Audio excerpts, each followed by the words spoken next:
새생명 축제를 앞두고 있습니다. 새생명 축제를 앞두고 오늘 예배를 준비하면서 어떠한 말씀을 나눌까 참 많이 고민하고 기도하였는데 예레미야서 오늘 본문을 정하였습니다.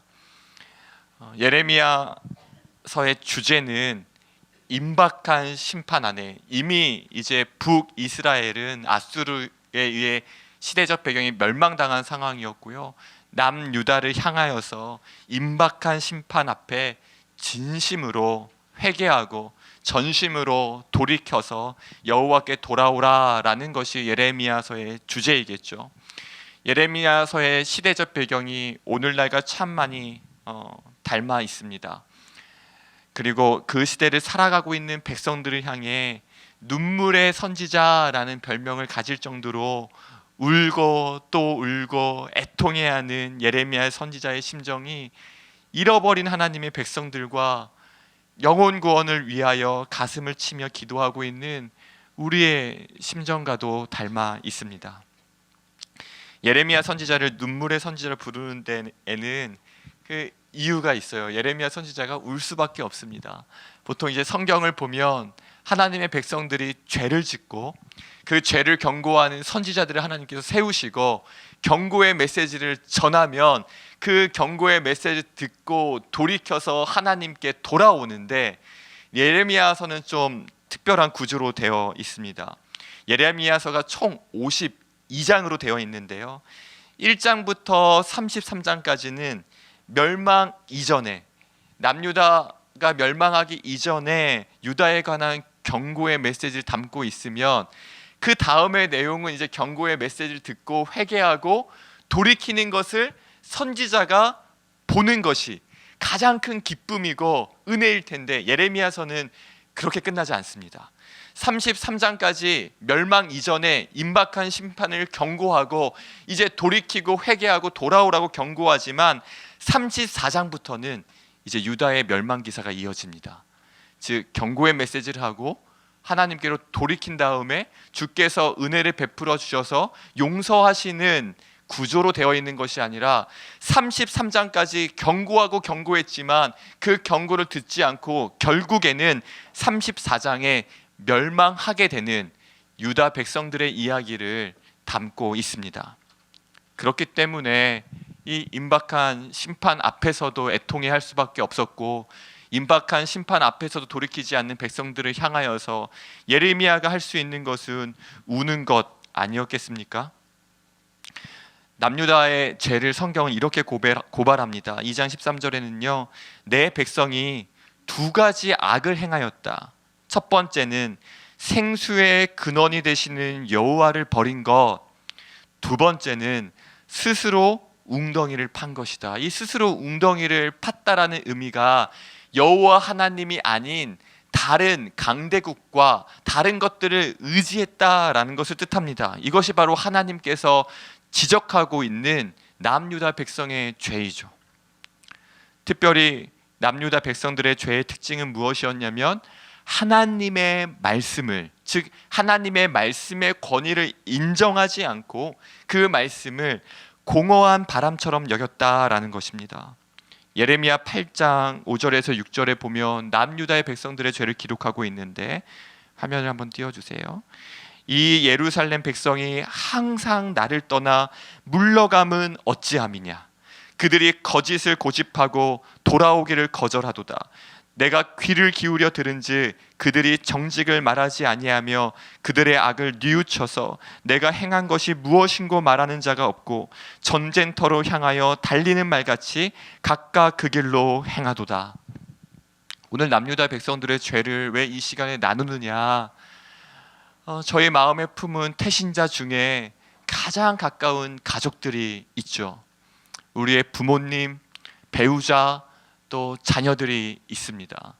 자녀들을 위하여, 배우자를 위하여, 또 부모님의 영혼 구원을 위하여 오랜 시간 기도하였는데, 제가 다락방 신방을 하다 보니까 참 낙심이 찾아올 정도로 오랜 시간 기도했지만 전혀 마음을 열지 않고 점점 냉랭해지고 차가워지는, 얼음장같이 차가운 그 마음들 앞에서 그 자녀들을 바라보는, 또 우리가 마음에 품은 태신자를 바라보는 우리의 마음이 좀 이와 같지 않을까?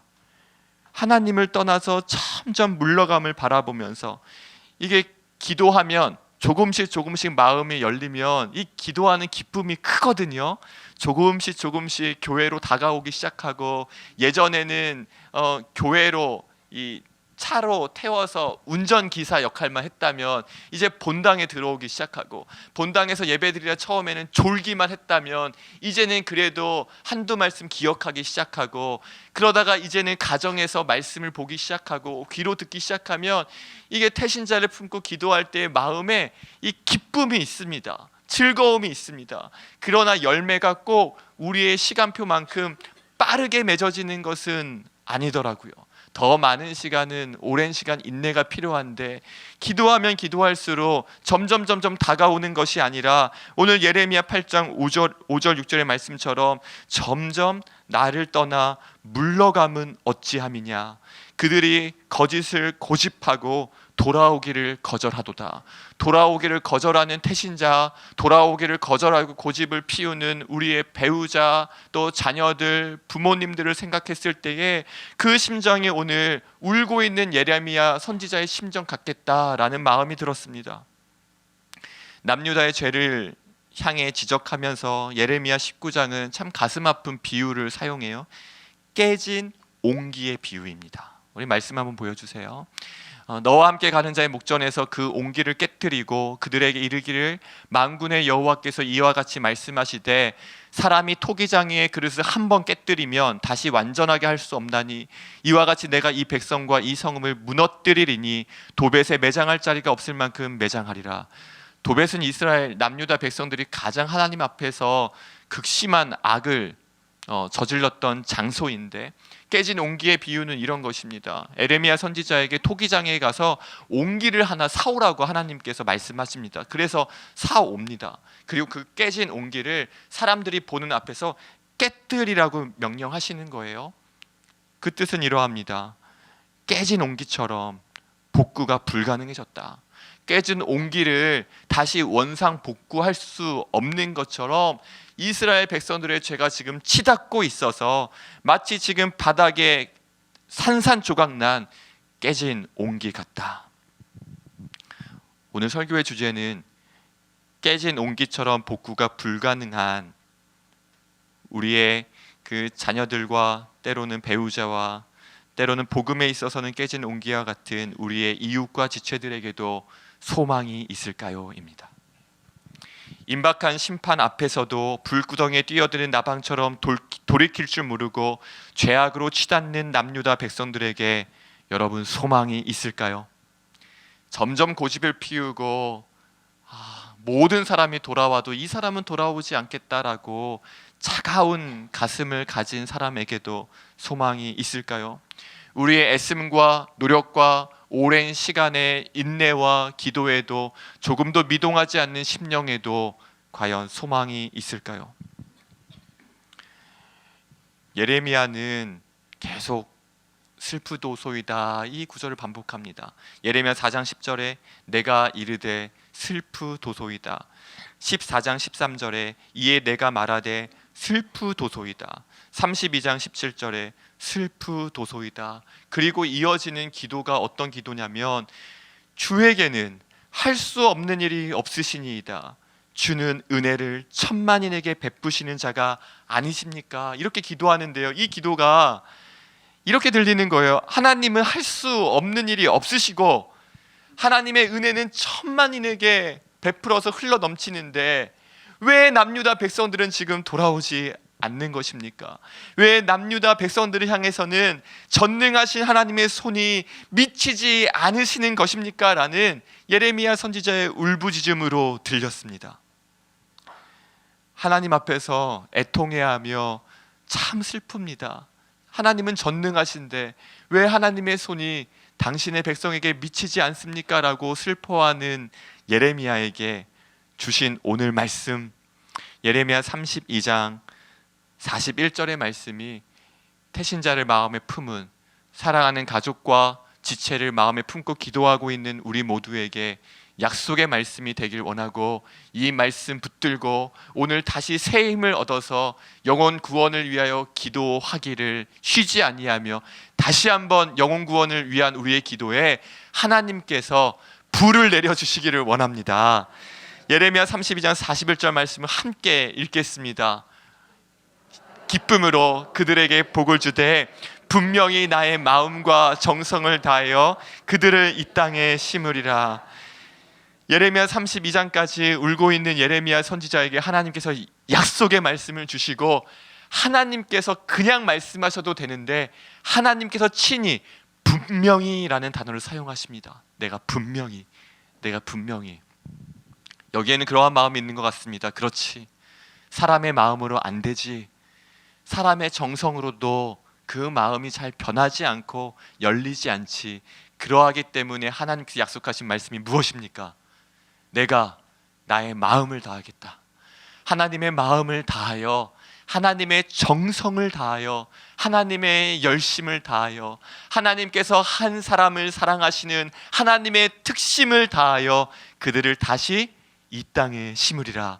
이 약속의 말씀이 우리 시니어 성도님들 가슴 한켠에 품고 오랜 시간 동안 기도하고 있는 태신자와 가족들과 자녀와 이웃과 지체들에게 이 약속의 말씀이 응답되기를 원합니다.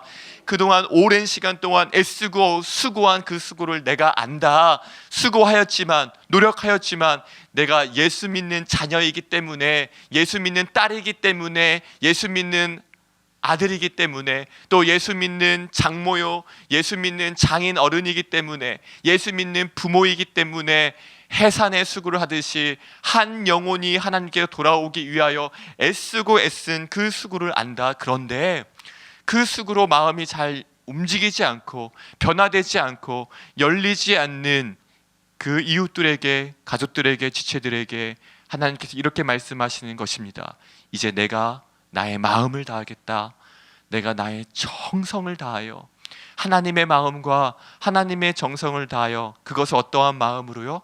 기쁨으로, 하나님의 기쁨으로 하나님의 마음과 정성을 다하여 그들을 다시 이 땅에 심으리라. 하나님께서 마음과 정성을 다한다는 것이 어떠한 의미일까? 참 마음에는 깊이 와닿는데, 나의 열심으로 되지 않는 것들을 하나님께서 하나님의 특심과 하나님의 마음과 정성으로 다하신다는 것이 참 마음에 가슴 벅찬 감격이 되었는데, 이게 어떠한 의미일까 묵상하다가 로마서 9장의 사도 바울의 고백이 생각났습니다. 말씀 한번 띄워주세요. 이렇게 고백합니다. 내가 그리스도 안에서 참말을 하고 거짓말을 아니하노라. 나에게 큰 근심이 있는 것과 마음에 그치지 않는 고통이 있는 것을 내 양심이 성령 안에서 나와 더불어 증언하노니, 나의 형제 곧 골육의 친척을 위하여 내 자신이 저주를 받아 그리스도에게서 끊어질지라도 원하는 바로다. 말씀 그대로 해석하면 사도 바울이 이제 막 이방인들이 예수님께로 돌아오는 것을 보게 되는데, 정작 그의 형제요, 골육이요, 친척인 자신의 민족은 돌아오지 않는 것을 보면서, 하나님, 나의 민족이, 나의 형제가, 나의 골육 친척이 하나님께로만 돌아올 수 있다면 내 자신이 저주를 받아 그리스도에게서 끊어질지라도 저는 그것을 원합니다라는 고백인데, 이것이 바로 마음과 정성을 다한다라는 의미 아니겠습니까? 우리는 이렇게 상상해 볼 수 있습니다. 어느 날 정말 새벽에 막 전화벨이 다급하게 울리는 거예요. 전화 수화기를 들어봤더니 사도 바울입니다.